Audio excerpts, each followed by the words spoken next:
Yeah, he's like my biggest fan. Right. My biggest fan, and You know what I his find support.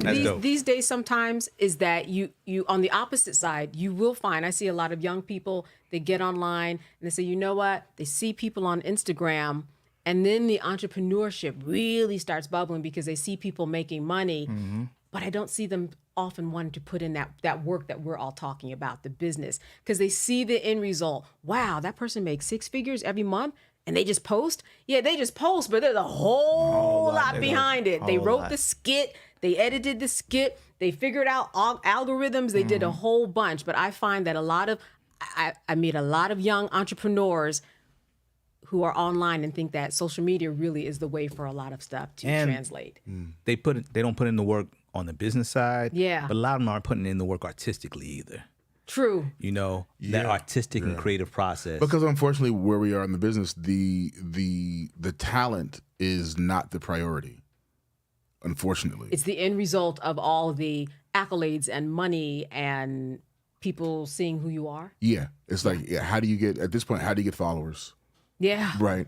How do you about get followers? It's the engagement. But the way, okay, how do you get engagement? But again, those things really come before the talent. Yeah. Because you don't have to have a whole lot of talent.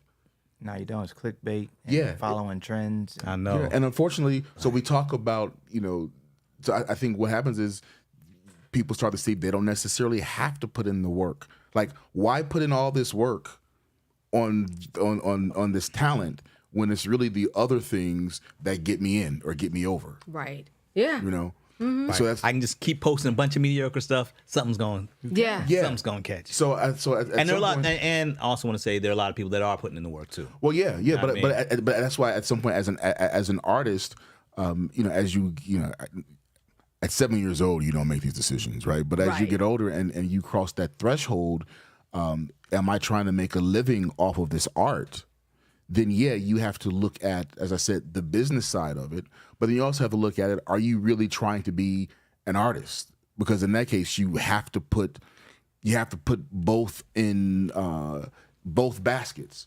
Because you can say, okay, I want to be an artist, but I really want to be back to success, how you see success. Well, I really want to be rich and famous. So I'm going to put more of my eggs in this basket and not really cultivate the art because I don't necessarily have to, because my goal is to be rich and famous.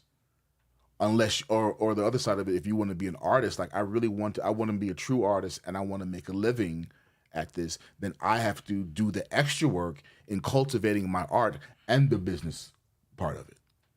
Yeah. That's where we are today, unfortunately. Yeah, but I'll ask you guys, do you guys think being an artist is synonymous with being an entrepreneur? No.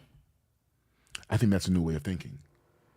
I think that's something that more people have to think about. Like you don't have to. Just because Right. you're a photographer, you don't have to be an entrepreneur. Right. There are other outlets, ways for you to stay doing exactly what you want to do. And I think that what trips a lot of talented individuals up is that they assume that they're one and the same, and they might fall short on these 9 other things, but be really talented here. And if they could just focus on their talent, and you just may not be an entrepreneur, it's fine. You go up under a system, you'll be great at what you do. Just stick to what you do, you'll be successful. But it's a lot to think about. I got to take on marketing, accounting, all this other stuff. And that discourages true talent off the gate because they think that they have to be an entrepreneur, and you don't. And your work can get out there. You can still be creative. It's some of the best photographers in the world. They work for the NBA.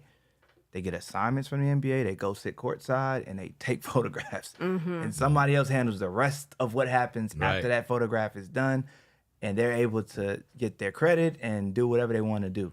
But they don't have to do what I have to do every day. And it's like, so when I meet young people, that's like an early question I ask them. Like, I know you want to be a photographer. That's super dope. You could do that. Do you want to be an entrepreneur? And if you do, then here's a playbook. If you don't, no problem at all. Here's the other playbook of how you go do that. Yeah.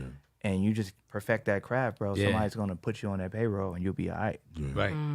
One of the joys of doing this podcast is we tend to start with a topic and the conversation turns into something else. Yeah.